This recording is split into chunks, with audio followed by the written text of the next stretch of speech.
eliminated because it might be seen as too American. And he discussed how eliminating this, one's first reaction might be, well, you pay the players poorly and they don't want to play for poor pay, so they give up baseball and either go into some other sport or some other activity. But he said that's really not how it works. Actually, the way to break down the baseball would be to make the salaries go very high. And the idea behind this was that as the salaries got ridiculously high, there would be a certain amount of discontent and antagonism as people resented athletes being paid so much, and the athletes would begin more and more to resent among themselves what other players were paid, and would tend to abandon the sport. And these high salaries then also could break the owners and alienate the fans. And then the fans would support soccer, and the baseball fields could be used as soccer fields. Wasn't said definitely this would have to happen, but if the international flavor didn't come around rapidly enough, this could be done.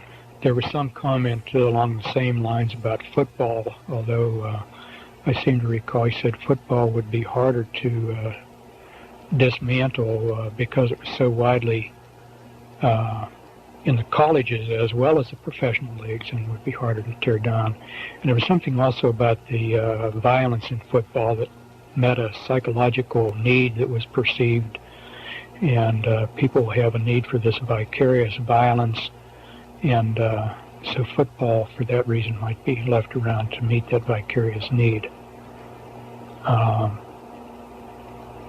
Same thing, too, with hockey.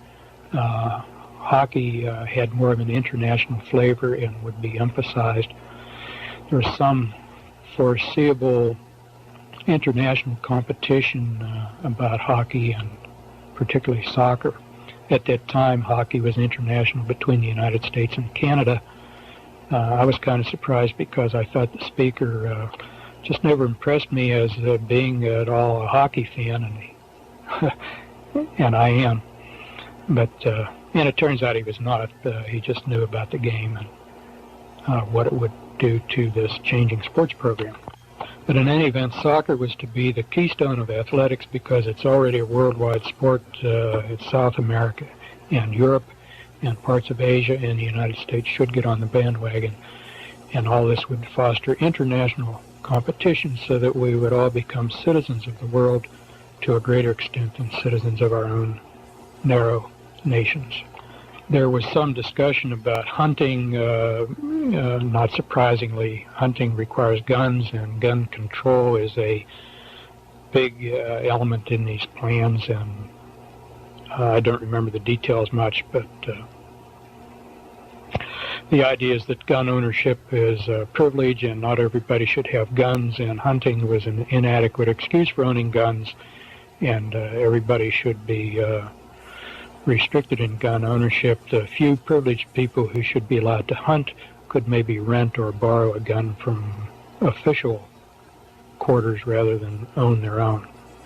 After all, everybody doesn't have a need for a gun, was the way it was put. Very important with sports was sports for girls. Athletics would be pushed for girls, and this was intended to replace dolls. Baby dolls would still be around, a few of them, but you would not see the number and variety of dolls, and dolls would not be pushed because girls should not be thinking about babies and reproduction. Girls should be out on the athletic field just as the boys are.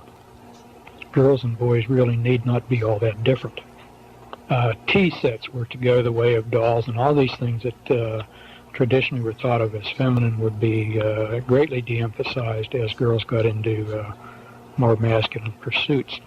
And just one of the things I recall was that the sports pages would be full of the scores of girls' teams just right there, right along with the boys' teams. And that's recently begun to, after 20 years, recently begun to appear in our local papers. The girls' sports scores are right along with the boys' sports scores. So all of this to change the role model of what a young girl should look to be while she's growing up. She should look to be an athlete rather than to look forward to being a mother. Entertainment. Movies would gradually be made more explicit as regards sex and language. After all, sex and rough language are real, and why pretend that they are not? There would be pornographic movies in the theaters, on television, and VCRs were not around at that time, but it indicated that these cassettes would be available, and video cassette players would be available for use in the home, and pornographic movies would be available on these VCRs as well as in the neighborhood theater and on your television. It said something like people, you'll see people in the movies doing everything you can think of. Went on to say that, and all of this is to bring sex out in the open. That was another comment that was made several times, a term, sex out in the open. Violence would be made more graphic. This was intended to desensitize people to violence. There might need to be a time when people would witness real violence and be a part of it. Later on it'll become clear where this is headed. So there would be more realistic violence in entertainment, would make it easier for people to adjust. People's attitudes towards death would change, and they would not be so fearful of it, but more accepting of it. And not be so aghast at the sight of dead people or injured people. We don't need to have a genteel population paralyzed by what they might see. People would just learn to say, well, I don't want that to happen to me. This was the first statement suggesting that the plan includes numerous human casualties which the survivors would see.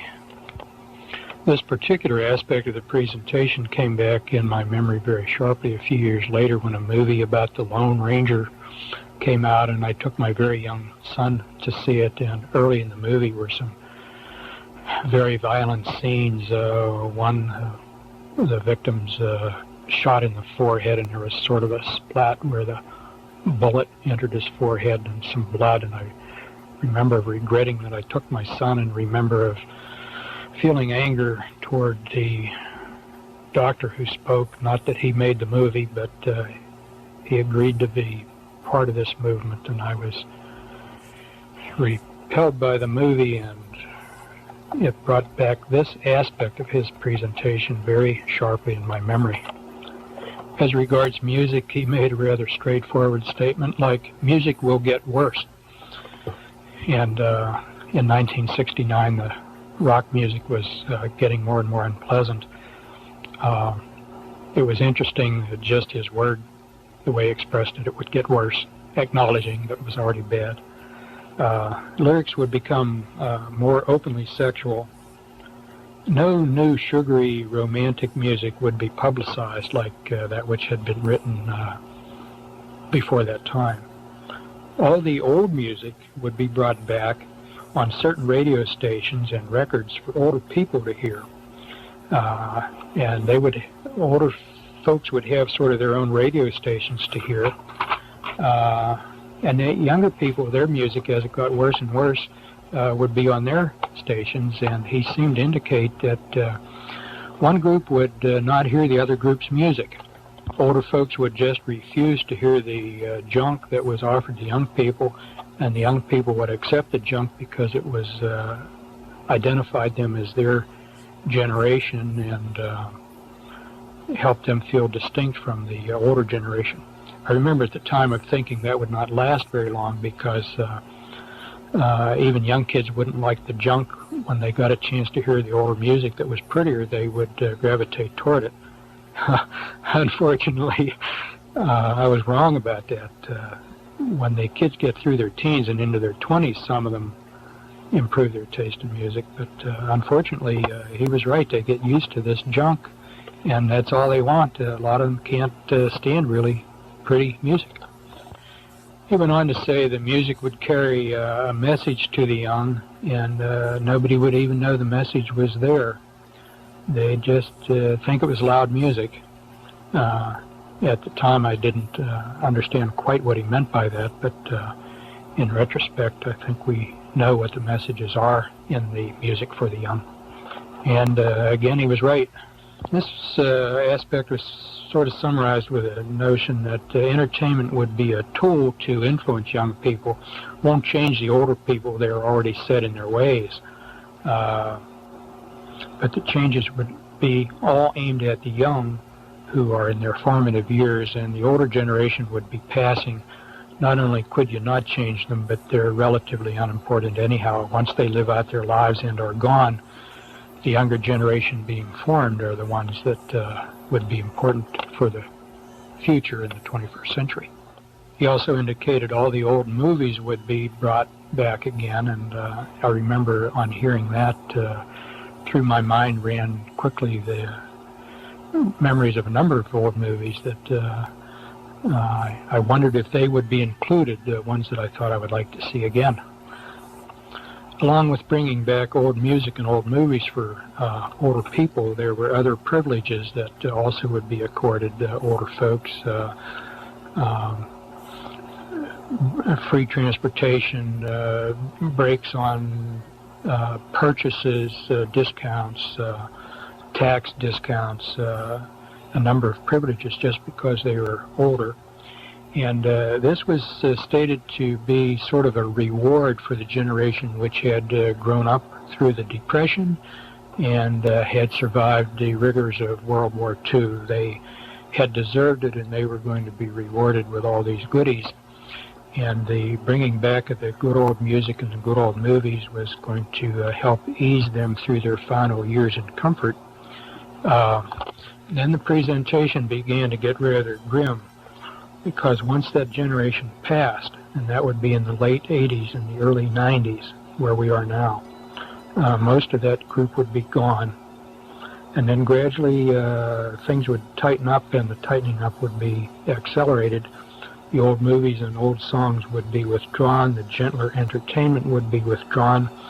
Travel, instead of being easy for old folks, travel then would become very restricted. People would need permission to travel, and they would need a good reason to travel. If you didn't have a good reason for your travel, you would not be allowed to travel. Everyone would need ID. This would at first be an ID card you would carry on your person, and you must show when you're asked for it. It was already planned that later on some sort of device would be developed to be implanted under the skin that would be coded specifically to identify the individual.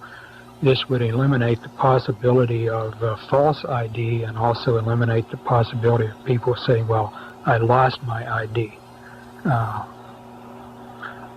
The difficulty about the skin implanted ID was stated to be getting a material that would stay in or under the skin without causing a foreign body reaction, whereby the body would reject it or cause infection, and that this would have to be material on which information could be recorded and retrieved by some sort of scanner while it was not rejected by the body. Silicone was mentioned. Silicone at that time was thought to be well tolerated. It was used to augment breasts. Women who felt their breasts were too small would get silicone implants. I guess that still goes on. In any event, silicone was